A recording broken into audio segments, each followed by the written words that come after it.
Olá! No vídeo de hoje nós vamos conversar sobre experiência e satisfação do paciente e como nós podemos fazer para mensurar esses indicadores. O primeiro ponto que eu quero destacar aqui é que os termos experiência do paciente e satisfação do paciente não são sinônimos, apesar de por muitas vezes serem utilizados de forma indiscriminada como sendo sinônimos, eles não querem dizer a mesma coisa. De acordo com o Berio Institute, uma referência mundial no assunto de experiência do paciente, a experiência é algo muito mais amplo e ela se dá a todo momento. Desde a hora em que o paciente escolhe fazer um agendamento em um serviço de saúde, passando pelo momento em que ele efetiva a sua consulta ou o seu procedimento neste local, e até o pós-alta ou pós-realização da consulta e do procedimento. Ou seja, há uma interação continuada deste paciente que lhe proporciona uma experiência. É bem importante, e o Berio traz isso de forma muito clara, que a gente saiba que quando está avaliando a experiência, nós estamos avaliando também a cultura, a missão, a visão e os valores institucionais. E por isso que todos os colaboradores de um serviço devem ser altamente qualificados e treinados exaustivamente para que possam ofertar o melhor em termos de experiência para todo paciente que chega à instituição. Além disso, esses treinamentos devem ser frequentes com o objetivo de manter a comunicação clara, concisa e alinhada. Quando o paciente faz uma ligação telefônica para marcar uma consulta médica, ele deve receber as mesmas orientações que ele vai receber quando chegar até a instituição. Esse alinhamento de comunicação facilita e proporciona uma melhor experiência do paciente. E o que seria então a satisfação do paciente? Se a experiência é algo macro, global, onde eu consigo avaliar todos os pontos de atendimento, o que é a satisfação? A satisfação é algo muito mais relacionado às expectativas que o paciente tem. Eu posso ofertar uma consulta exatamente igual para dois indivíduos e ter satisfações completamente diferentes, porque as expectativas prévias à consulta, elas eram diferentes.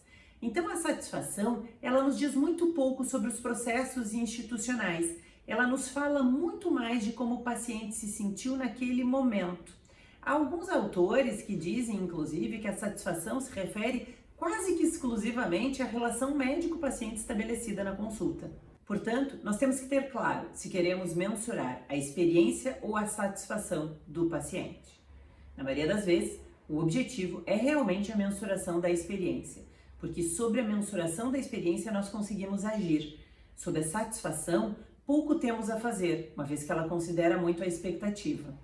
E por que a experiência é algo tão importante? Uma pesquisa da Gartner Group mostrou que 78% dos entrevistados relataram que retornariam ou comprariam um serviço novamente se eles tivessem tido uma experiência memorável, única.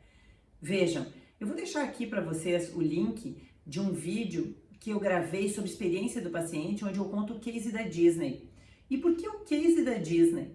Porque a Disney oferece entretenimento, mas nós temos lá um resultado mostrado por eles de que 70% dos usuários da Disney retornaram ao parque, o que significa que a experiência que eles tiveram lá foi memorável, foi única. E por que não fazer isso nos serviços de saúde? Há um paralelismo entre a Disney e os serviços, onde o primeiro pilar e o mais importante é a segurança e a qualidade do que é ofertado, tanto do ponto de vista assistencial, quanto do ponto de vista de segurança dos brinquedos e dos passeios dentro do parque. Então, em muito, os cases e os livros da Disney podem ajudar a aprimorar os nossos serviços de saúde quando a gente está falando dessa temática. E quais são as ferramentas que nós podemos utilizar na prática para mensurar a experiência do paciente? A ferramenta mais disseminada e utilizada dentro do Brasil é o NPS, Net Promoter Score.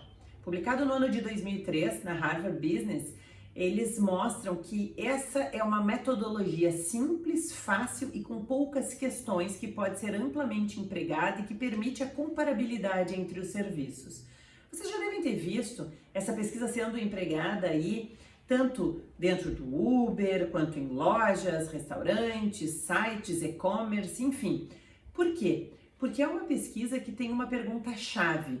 A pergunta é, em uma escala de 0 a 10, qual a probabilidade de você recomendar o serviço ou o produto X a um amigo ou familiar?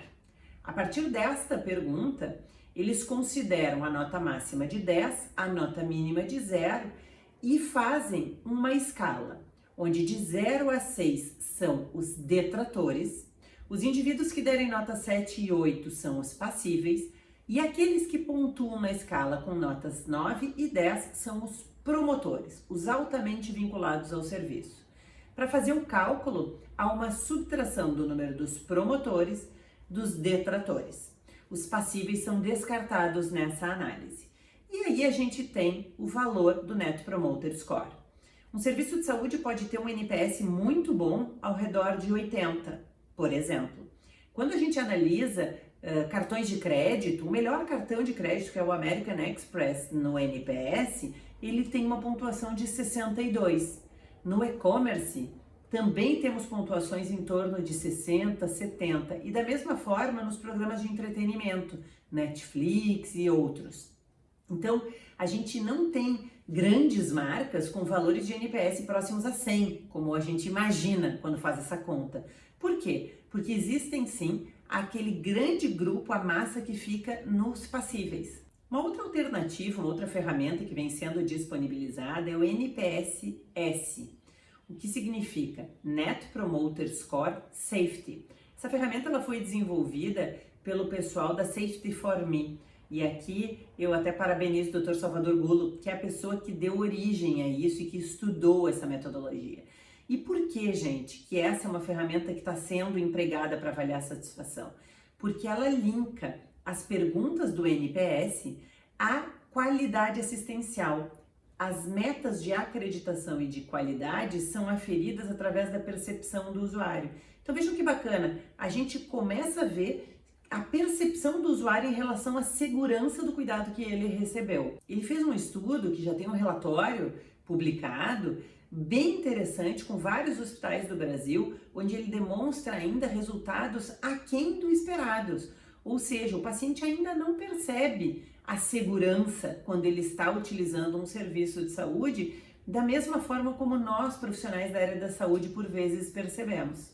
Uma terceira ferramenta utilizada é o HCAHPS, né? Para alguns o HCAHPS em português. Essa é uma ferramenta utilizada nos Estados Unidos, que é empregada em todos os hospitais que têm atendimento pelo Medicare e que permite a comparabilidade entre os hospitais americanos. Inclusive os resultados dessa ferramenta, eles estão disponibilizados no Hospital Compare, um site americano que você pode utilizar para fazer as suas escolhas para onde você vai se tiver um infarto agudo do miocárdio, se precisar fazer uma determinada cirurgia, quais são as taxas de reinfecção, o tempo médio de permanência. É uma experiência bem bacana que no Brasil nós não dispomos ainda. Nós não temos a transparência do dado publicizada em sites a serviço do usuário, né? Mas nos Estados Unidos isso já acontece.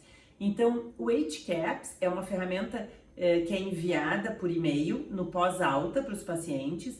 Inicialmente, essa ferramenta ela era apenas para os hospitais, agora já tem para pacientes que utilizam serviços de diálise e para alguns outros ambulatoriais.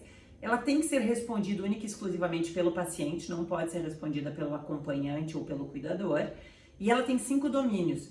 Nesses domínios, eles avaliam o cuidado médico, o cuidado assistencial, a questão de ambiente, limpeza e higiene. Então, é uma recomendação que as instituições americanas adotem o HCAHPS. Aqui no Brasil, nós temos a versão já validada do HCAHPS e ele está disponível para utilização também. Agora que a gente já viu e já sabe quais as diferenças entre as expressões experiência do paciente e satisfação do paciente, e que também já conhecemos algumas ferramentas capazes de mensurar isto, é importante que a gente saiba que a escolha da ferramenta deve se dar em função da sua realidade. Nós temos que ter dados que possam ser comparáveis, dados claros e sobre os quais nós possamos agir.